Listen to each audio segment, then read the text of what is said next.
So I'd like to thank you all for taking the time to learn about the Department of Sanitation, which I will refer to as DSNY, and how we move waste through and out of New York City. This presentation will focus on DSNY-managed waste, which refers to the waste generated by New York City residents, city agencies, and institutions that is set out on the curb for collection. DSNY managed waste represents about a quarter of New York City's overall waste stream. Commercial waste, construction and demolition debris, and other special wastes, such as electronics, hazardous, and medical, are not included in this data, but are part of the city's solid waste system. Oops. So for those who aren't familiar with the work of DSNY, our agency keeps New York City clean, safe, and healthy by collecting, recycling, and disposing of waste, cleaning streets, attacking illegal dumping, and clearing snow and ice. Since it's Open Data Week, this presentation includes information from the following 3 DSNY datasets that can be found on New York City's Open Data platform. DSNY districts with disposal vendor assignments, DSNY disposal vendors, and DSNY monthly tonnage. Before I begin, I would like to acknowledge the enormous help I received from the very knowledgeable and dedicated DSNY solid waste experts, which include Chief Adam Konanen, Deputy Director of Solid Waste Management, Sarah Dolinar, Director, Solid Waste Management Compliance and Contracts, and Jen McDonald, Director, Waste Management Planning. They will be on hand after the presentation to answer questions related to the content presented. Where does New York City waste go? The history of moving DSNY managed waste through and out of New York City involves politics, a consideration of impacts and equity, high-tech solutions, and public and private partnerships, which most New Yorkers don't even contemplate when they put their discards down the chute or on the curb. Hopefully, as a result of this presentation, you will have a better understanding of this fascinating history. Here's an overview of what I will be discussing. I will describe the data set called DSNY districts with disposal vendor assignments, and then we'll explain in more detail the operations of transfer stations, recycling vendors, and organic waste facilities. I will cover a brief history of recycling in New York City and the Fresh Kills landfill, and at the end, there will be time for Q&A. You can access the data set from the New York City Open Data homepage. Just type the name of the data set or something similar in the search bar and the data set will appear. This data set shows the contractors that DSNY relies on to manage the various materials collected from city residents, agencies, and institutions, and connects this information with DSNY districts. DSNY districts contain the same boundaries as New York City community districts. The data set was first published in 2020 and is updated as needed. You can view this data as a table or map. As a reminder, New York City is divided into 59 geographic community districts, each with a community board that advises on land use and zoning, participates in the city budget process, and addresses service delivery in their district. There are 12 community districts in the Bronx, 18 in Brooklyn, 12 in Manhattan, 14 in Queens, and 3 on Staten Island. This data set is a combination of 2 data sets, DSNY districts and DSNY disposal vendors. The DSNY district data set contains a shapefile of DSNY districts. The DSNY disposal vendors data set shows the contractors that DSNY uses to manage materials collected from New York City residents, institutions, and city agencies. The dataset contains 59 rows and 31 columns. Like all datasets on the Open Data platform, there is a data dictionary available for download from the main page of the dataset. I will now go over what the key columns represent. This dataset shows the vendors for the following materials that DSNY manages: refuse or DSNY managed waste, also known as garbage or trash, paper recyclables, metal, glass, plastic recyclables, referred to as MGP, food scraps, and yard waste, also referred to as organic material. Paper and MGP recyclables are collected citywide. Food and yard waste is currently collected curbside in certain areas and in new smart bins being deployed throughout the city. DSNY is rolling out a universal curbside composting program, which will be fully implemented by October 2024. Fun fact about the MGP stream, it includes beverage cartons because the coating on the paper requires a different recycling process than other paper products. Most of the collection occurs using DSNY curbside collection trucks, some of which have dual bins which collect a different material in each bin. To service some containerized sites, Easy Pack trucks are used for refuse and paper. Roll-on, roll-off containers are used in some locations for refuse, paper, NGP, and bulk metal. Who are the DSNY disposal vendors? DSNY-managed waste or refuse goes to a mix of public and private transfer facilities in the city and one waste-to-energy facility in the region. Most of what happens in New York City is collection and transfer. The actual disposition, end of life, either in a landfill or waste-to-energy facility, happens outside of New York City. The vendors DSNY uses were selected through competitive proposal processes. This map shows in red the 5 DSNY-owned transfer facilities and the 3 waste management transfer facilities and 1 Covanta waste-to-energy facility under contract with DSNY. Districts are color-coded to show which facility they use for DSNY-managed waste.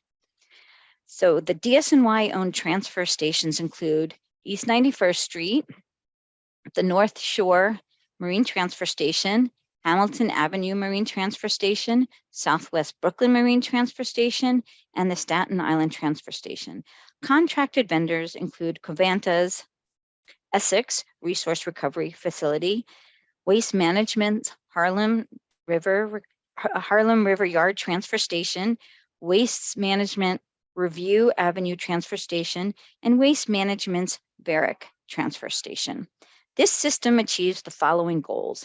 DSNY managed waste is transferred in the borough in which it is generated according to historic waste sheds.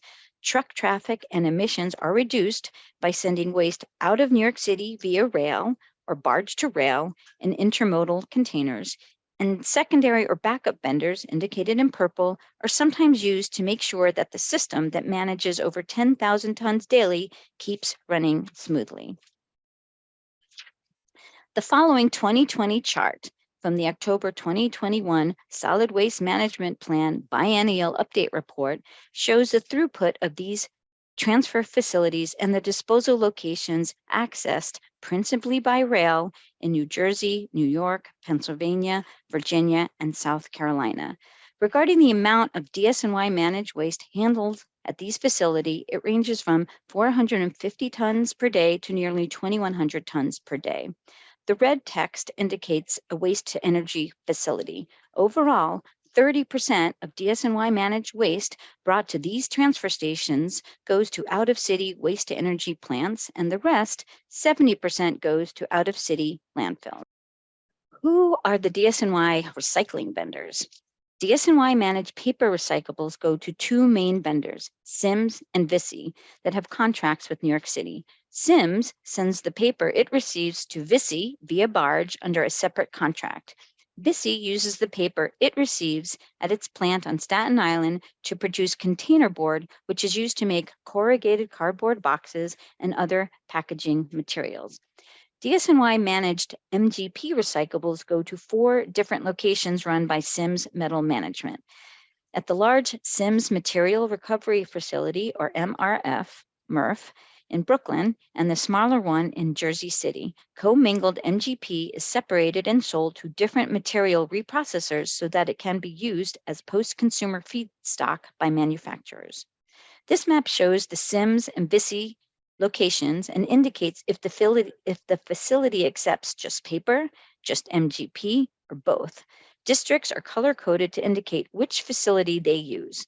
If a district uses one vendor for paper and another vendor for MGP, this is indicated by the use of stripes.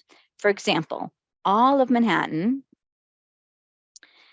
paper goes to the West 59th Street Marine Transfer Station, which is indicated through the use of green stripes.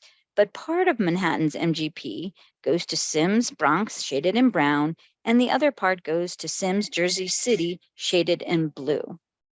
Similarly, Visi Staten Island receives paper from all of Staten Island and parts of Brooklyn, which is indicated by purple stripes. But Staten Island's MGP goes to Sims, Jersey City, and most of Brooklyn's MGP goes to Sims at the South Brooklyn Marine Terminal.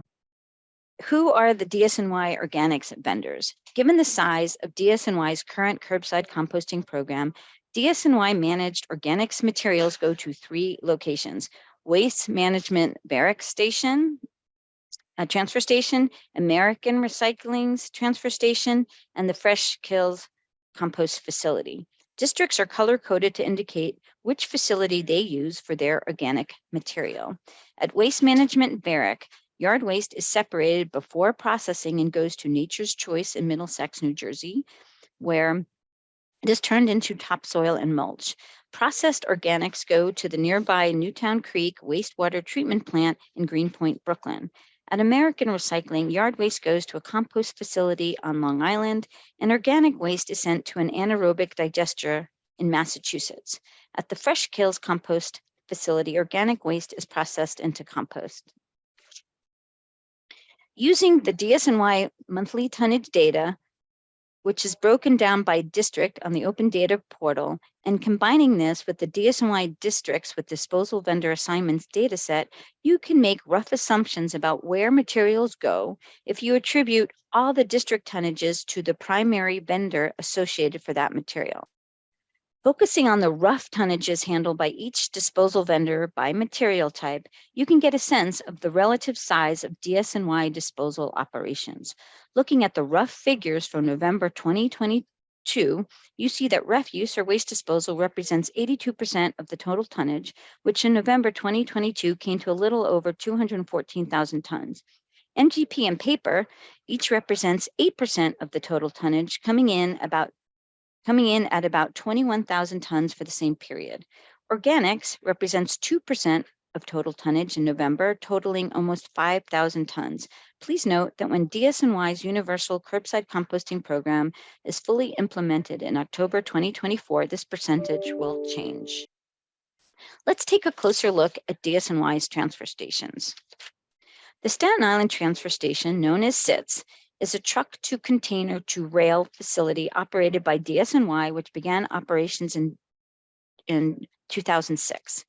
Republic Services operates the SITS rail yard and provides rail transport and disposal pursuant to a service contract. SITS handles only Staten Island DSNY-managed waste and received the Solid Waste Association of North America's Golden Transfer Station Award in 2008 for excellence in facility design and operation. Okay, yes. The other transfer stations run by DSNY are marine transfer stations. The pitched roofs recall the original MTS buildings. The most visible elements are the moving gantry cranes that transfer sealed waste containers onto waiting barges. The 3-level design of the processing building and ramp allows for collection vehicles to queue on the ramp and move quickly through the facility without having to line up on the street. Trucks dump on the top level so they don't have to drive over and through waste. Each facility has been designed so that all waste is processed in an enclosed building that will maintain negative air pressure to prevent odors from escaping to the outside. The treatment system neutralizes all odors in the building's air exhaust. The North Shore MTS in College Point, Queens, replaced the former MTS on the site and was constructed in 1954 and serves the same waste shed, Queens Collection Districts 7 through 14. The MTS began operations in 2015. DSNY awarded a service contract to Covanta Sustainable Solutions for the maintenance and operation of the cranes on the barge pier and the transport and disposal of loaded containers to 2 Covanta waste-to-energy facilities, one in Niagara, New York, and the other in Chester, PA. Because the MTS is located across Flushing Bay from LaGuardia Airport, DSNY utilizes the services of a wildlife biologist for the implementation of an approved integrated wildlife bird management program for the MTS.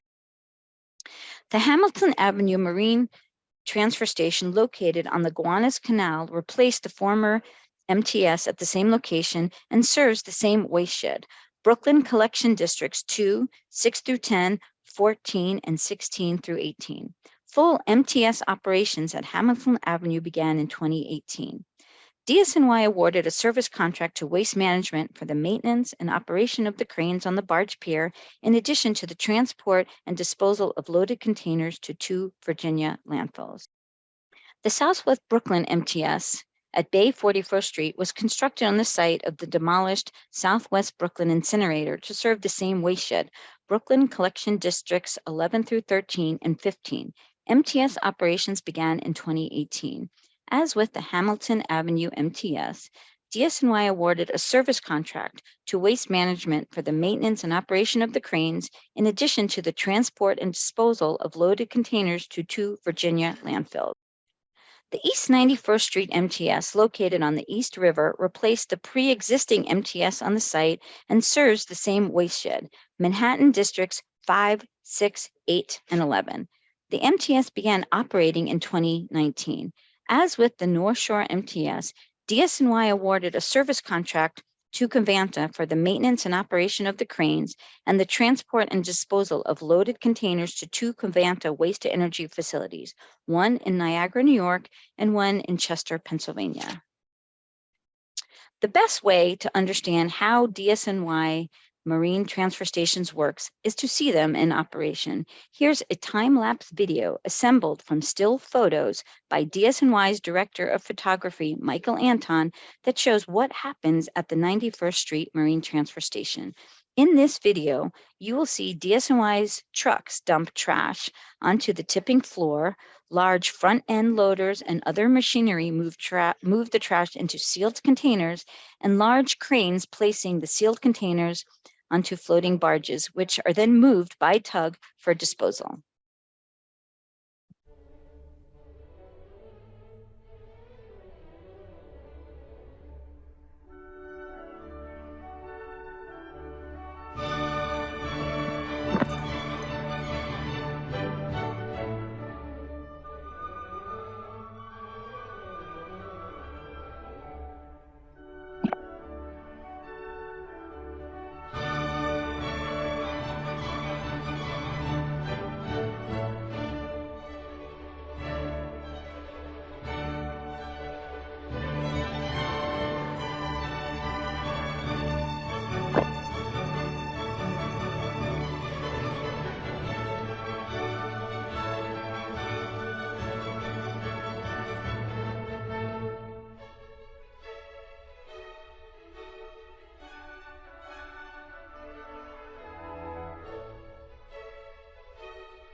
I will now briefly describe DSNY's partnerships with private rail-served transfer stations.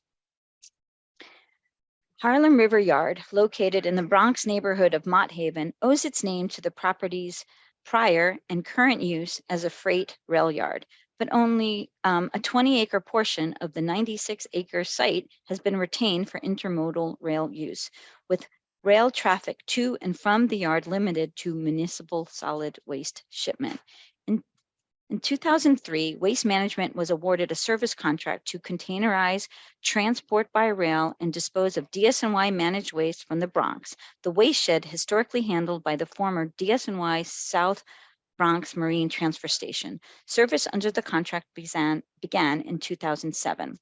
Harlem River Yard waste goes to a Virginia landfill. Employees at the Harlem River Yard Transfer Station actively manage 14 acres for conservation projects focused on native landscaping. This conservation program has been certified by the Wildlife Habitat Council since 2010. In 2003, Waste Management was awarded a service contract to use its Varick transfer station located in East Williamsburg, Brooklyn, to containerize, transport by rail, and dispose of DSNY managed waste from Brooklyn districts 1, 3, 4, and 5. The Brooklyn waste shed is handled by the former DSNY Greenpoint Marine Transfer Station. Full rail service began for DSNY managed waste in 2009. Waste from the Varick transfer station goes to an upstate New York landfill and a Virginia landfill. At the Varick transfer station, employees actively manage the site for conservation projects focused on pollinators and invasive species. This conservation program has been certified by the Wildlife Habitat Council since 2013. In 2013, DSNY awarded to Waste Management a service contract to use its Review Avenue transfer station located in Maspeth, Queens, to containerize, export by rail, and dispose of DSNY managed refuse generated by Queens collection districts 1 through 6. This covers the Queens waste shed formerly served by the DSNY Greenpoint MTS. In 2013, Waste Management submitted an application to modify its permit to allow for on-site rail and to enlarge the existing processing building. The New York State Department of Environmental Conservation approved the permit modification in 2014 and service began in 2015. Waste from the Review Avenue transfer station goes to an upstate New York landfill and a Virginia landfill. DSNY entered into a government-to-government agreement with the Port Authority of New York to use its waste-to-energy facility located in Essex County, New Jersey, for DSNY managed waste generated in Manhattan districts 1 through 4, 7, 9, 10, and 12. The waste shed historically served by the West 59th Street and the West 135th Street MTSs. The operator of the facility is Covanta, Essex County. Service began under the agreement in 2012. Covanta Essex recovers ferrous metal from the waste, generates electricity from the heat recovered from combustion of the remaining waste, and sends the ash residue to a permitted ash fill. For its 4 MTSs, DSNY used request for proposals, procurements, and best and final offer processes to solicit vendors to operate and maintain the gantry cranes and to accept loaded containers and transport them by barge for out-of-city disposal via intermodal facilities. In 2013, DSNY partnered with Covanta Environmental Solutions for the transport and disposal of the DSNY managed waste accepted at the North Shore and East 91st Street MTSs. In 2017, DSNY partnered with Waste Management to transport and dispose of the DSNY managed waste accepted at the Hamilton Avenue and the Southwest Brooklyn MTSs.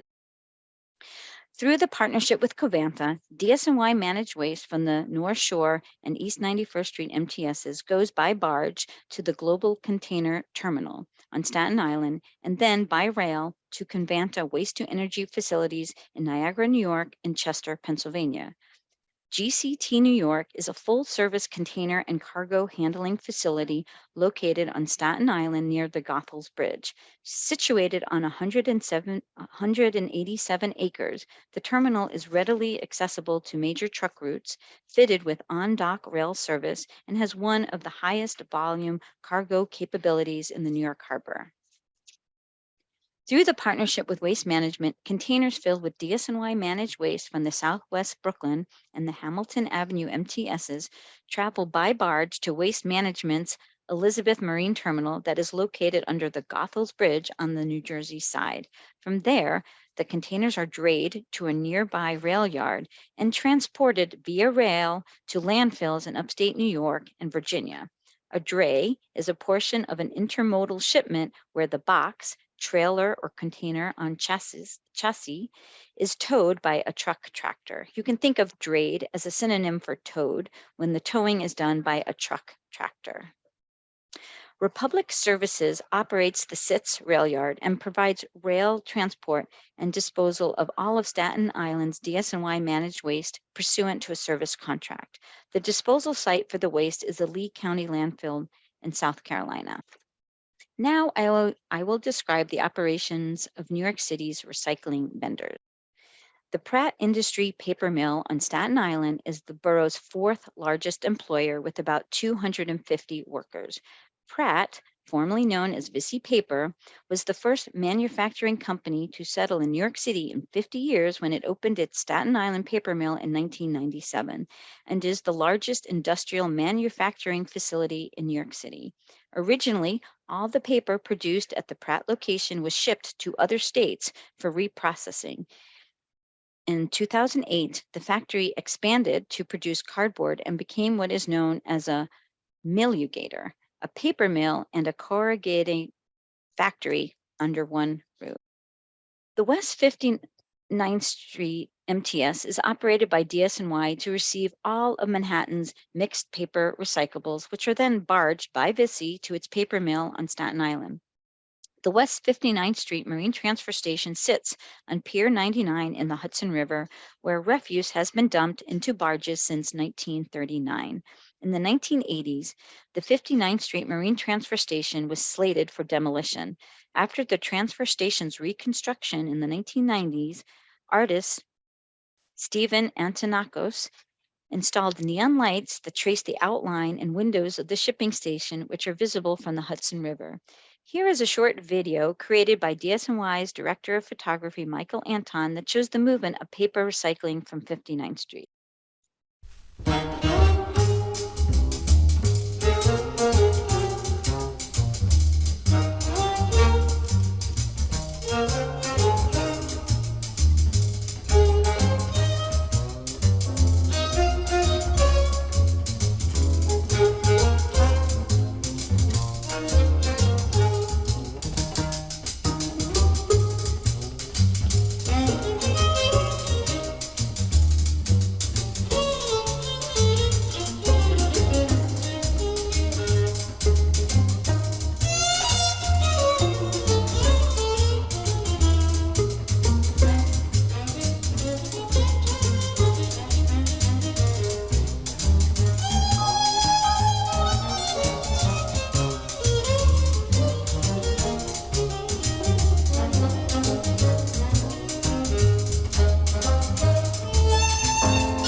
Opened in 2013, the Sunset Park MRF serves as the principal processing facility for all of New York City's MGP as part of a contract between Sims Municipal Recycling and DSNY. The Sunset Park MRF is a collaborative project involving SMR, DSNY, the Department of Small Business Services, and the New York City Economic Development Corporation. These parties have invested more than $110 million to develop the facility. The facility is situated on an 11-acre city-owned pier in the South Brooklyn Marine Terminal in Sunset Park, the former site of an NYPD impoundment lot. Recycled glass and crushed rock from the 2nd Avenue subway construction were used to elevate portions of the site by 4 feet. As a result, these structures remain above the new FEMA 100-year flood maps, and all buildings and equipment remained dry during Hurricane Sandy in October 2012. Here's a short video from Mashable Daily that shows the inside of the Sims MRF in Sunset Park. In the scheme of things, recycling is one of the simplest things you can do that has an enormous benefit, whether it's economic or environmental.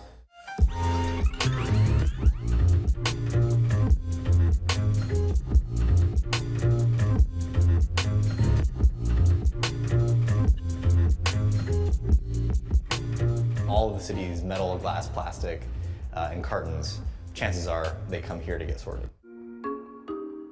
We process about 800 tons of recyclables per day. When our system's running, it's about 66 tons every hour.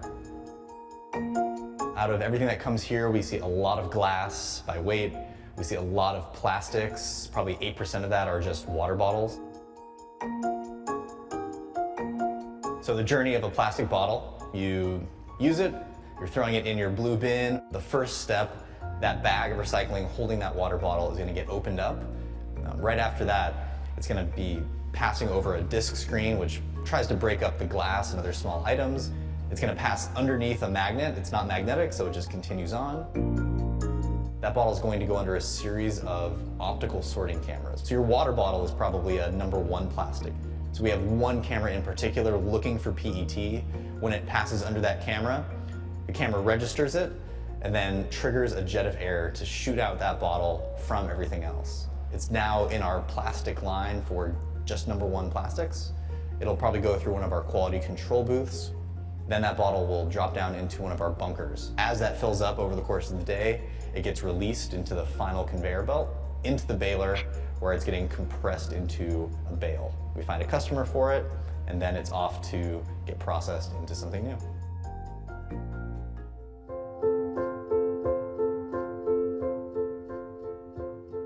One of the biggest benefits to recycling is the energy savings compared to extracting raw natural resources, refining them, transporting them around the world. When you already have that material in a usable state, you're saving energy across the board.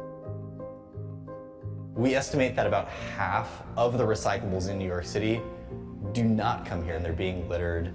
They're ending up going to landfill or incineration. All it takes is a separate place to put a couple different categories of things and maybe an extra second of thought when you're going to throw something away.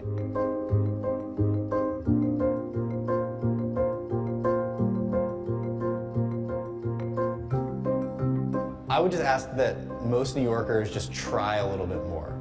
It's really simple, and it really does generate a huge impact.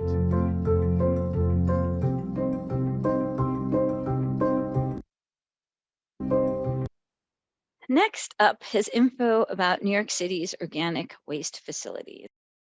The Newtown Creek Wastewater Treatment Plant Co-Digestion Project is a partnership involving waste management and the New York City Departments of Environmental Protection and Sanitation to operate the city's first organics recycling facility to convert food waste into a renewable energy source through co-digestion.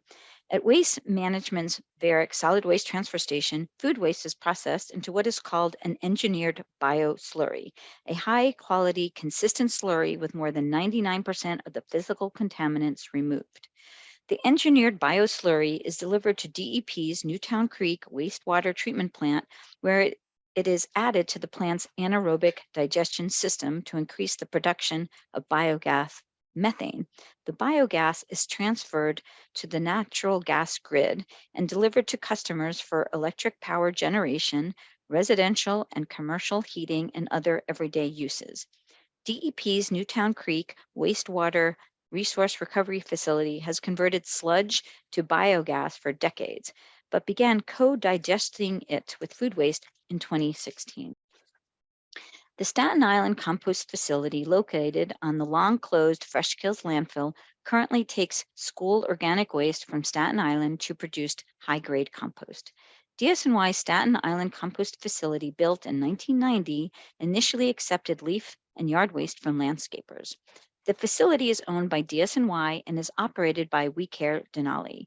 It is permitted to process 105,000 cubic yards per year of leaves, brush, and wood, and in 2016 was approved to accept up to 150 tons per day of source-separated organics. As part of that approval, DSNY recently completed construction of a gore-covered, air-rated, static pile composting system that will cut overall composting process time in half. In 2021, DSNY installed a new large-scale compost bagging machine. This machine can bag 600 bags of compost a week, which significantly increases the efficiency of the composting operation.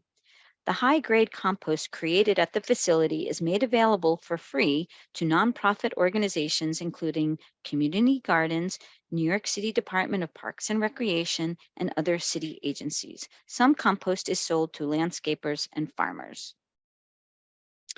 Throughout the 1880s, 75% of New York City's waste was dumped into the Atlantic Ocean. In 1895, DSNY Commissioner George Waring instituted a waste management plan that eliminated ocean dumping and mandated recycling. Household waste was separated into three categories: food waste, which was steamed and compressed to eventually produce grease for soap products and fertilizer; rubbish, from which paper and other marketable materials were salvaged; and ash, which, along with non-saleable rubbish, was landfilled. In 1918, due to labor and material shortages, World War I brought an end to recycling and the reinstatement of ocean dumping until that practice was federally banned in 1934. From the 1920s to the 1960s, DSNY primarily relied on its own system of incinerators and landfills to handle New York City's waste. Since the 1960s, no new waste disposal facilities were constructed in New York City. Active incinerators numbered 11 in 1964 and 0 in 1994. 6 landfills filled to capacity were closed between 1979 and 1991, leaving the city with only one remaining landfill, the Fresh Kills on Staten Island, which was finally closed in 2001. In 1989, with the passage of Local Law 19, recycling became mandatory in New York City. By 1997, all 59 districts in the 5 boroughs were recycling the same material. The name Fresh Kills comes from the Middle Dutch word kil, which means riverbed or water channel. The original site of the Fresh Kills landfill was mostly tidal creeks and coastal marshland. Planned by Robert Moses in 1948, the landfill was only supposed to be in operation for 3 years. Instead, it became the world's largest landfill, eventually handling all of New York City's waste. In 1996, the New York State Legislature passed a law that required the landfill to close by the end of 2001. The last barge arrived at Fresh Kills on March 22, 2001, but the events on September 11, 2001 led to the temporary resumption of operations at Fresh Kills so that the site could be used as part of the recovery effort. Over the course of nearly a year, rescue workers sifted through 1.2 million tons of materials that came from the World Trade Center site. Once the world's largest landfill, Fresh Kills is now being transformed into a massive public park that will be almost 3 times bigger than Central Park when it is complete sometime in the late 2030s. To turn Fresh Kills into a park means dealing responsibly with all the trash that has been dumped there. DSNY has capped it with plastic, covered it with millions of tons of clean soils, and then planted native grasses. Among DSNY's roles in the conversion of fresh kills into a park is to ensure the integrity of the landfill's environmental control and monitoring systems. It is time for Q&A. If you have any content-related questions, please raise your hand, your digital hand, and I will call on you. For this portion of the presentation, I will be relying on Chief Conanan, Sarah, and Jen because they are the agency experts in this area. I will stop sharing my screen. Okay. All right. So are there any questions? You can raise your digital hands. I did see Maggie had a question in the chat that she posed, I think, a couple times, so I'll answer it. Okay, regarding Okay. regarding the core system that manages the organics or pre-processes them at Waste Management's Varick Avenue Transfer Station in Brooklyn. Regarding the co-collection of leaf and yard waste with food scraps or food waste, it is possible to co-digest some of that material at Newtown Creek at the wastewater facility. However, as Marni mentioned, they attempt to separate out manually, usually very large pieces of, say, tree branches, stumps, and bags of leaves to be diverted for composting because it's more efficient to do it that way. And I guess just really quickly to talk through some administrative questions. One, we will definitely be sharing a recording and also be sharing the presentation. So if you want, all the videos I think are embedded in there and you'll be able to send those around as well. So they'll be on the Open Data Week site. We could, I think, also email them to attendees, but I'll stop there and turn it back over to DSNY. So guys, any other questions? Looks like Zach has a hand up. Oh, does Zach? Okay. Zach, okay. You're doing better than I am. Don't Jen. have my hand up, but there's a few questions in the chat. Oh, there's a hand on your picture. Yeah, I mean to put it down. I will be putting it down. It's an accident, but different Zach. Oh, even more further clarification. That is confusing. Zach Lind has a question. Can he unmute, or how does this work? You can unmute, Zach. There we go. So it's actually less of a question, but I wanted to just touch again on, I think, what Kathleen mentioned earlier. This presentation was so helpful and it really made me appreciate all the work that goes on behind the scenes. So just thank you guys so much over at Department of Sanitation. You guys continue to do awesome work and love the presentation. Thanks, Zach. That was nice. I'm glad you appreciated it. I wasn't sure if anyone was going to appreciate it, but I'm glad you appreciated it. And sorry I didn't turn my video on sooner. I do see a question here from Vicky in the chat about residential building separation. And I will acknowledge, obviously it's very complex with multiple people who end up touching a material from, say, point of generation to even curbside collection. One program that sanitation does offer, I believe it restarted recently after a pandemic pause, is training for building staff to understand the different materials and which buckets to put them in, so to speak. I think it has a more formal name of the program, maybe like zero waste building maintenance training, but it's on our website, I'm pretty sure, if you want to find out more about that, where there's also a lot of information about what goes in which bin, similar to the images that Marni put earlier on in the presentation, the color-coded labels that I think you can also order for free from our website if you want stickers and educational materials. I know the answer to this, whether the compost bags are biodegradable. I'm assuming they're not. M says, what is the lowest level area that you can define? It's that district level that Marni showed earlier, the collection by district, the community districts. That's what's in the open data set. And once you unmute, you can't remute. A couple questions here about the use of plastic bags to collect organics. DSNY does allow that. I would say it's not necessary. It's definitely not required.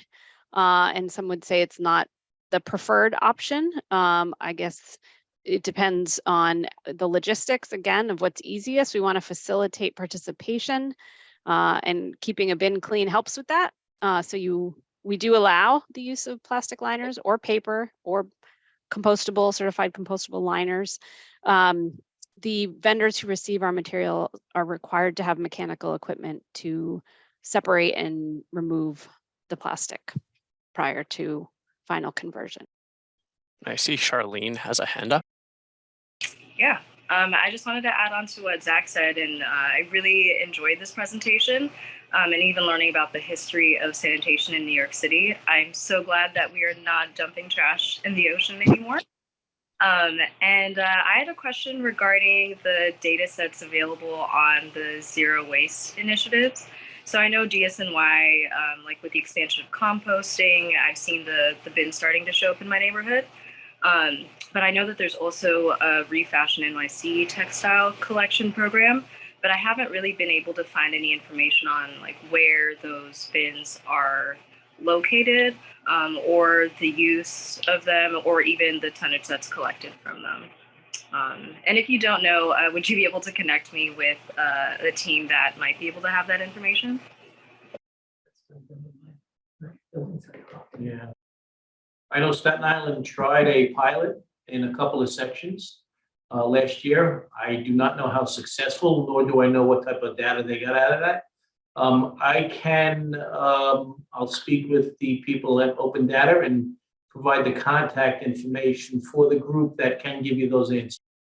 I will say that there is an opt-in voluntary program called Refashion NYC available to multifamily buildings that you can sign up for, and they'll come. Otherwise, most of the public drop-off collections that DSNY is involved in, obviously, groups that say like Goodwill who do resale, they have their own drop-off spots, but we have organized drop-offs at green markets previously, and information on those would also be available on our website. I really can't stress enough what a wealth of information the DSNY website is, both about our programs, and there's a lot of technical information on reports and studies that we've done over 25 years that are available up there. So if you want to dive in, there's plenty to dive into. I'm seeing a couple more questions in here. I'm trying to go in order and keep up. As far as the rail question, I would say only by putting together the data sets that Marni did for this presentation, you could try to piece that together, but we don't have the information about those movements on any sort of frequency available in open data. I'm not sure, Scott, what how to best answer your questions. If you want to clarify that any further, that's Scott Colber. For the plastics, this is answering IE's question. That varies based on market conditions and who's buying the different types of plastics. It is unfortunately a relatively low percentage. If you're interested in plastics recovery, I would recommend learning more about the EPR, extended producer responsibility legislation that's pending that would start to require producers of certain packaging materials to make sure they're recyclable and contribute to the management of them financially. Organics collected in smart bins. You know that? Who's asking that? Thanks for the presentation. Organics collected from the smart bins. The question from Shen talking about smart bins throughout the city. Depending on where they're located, whether if it's Queens, we utilize American Recycling as well as Varick. Manhattan, we're picking them up and disposing of the organics from those smart bins at Varick. So those are our primary disposal sites for all of our organics right now. Transfer sites. Right, transfer sites, I'm sorry. Allison, I believe the data on open data is only available monthly, the totals. Viv Carter, Big Reuse, wants to know if waste is still incinerated in Newark.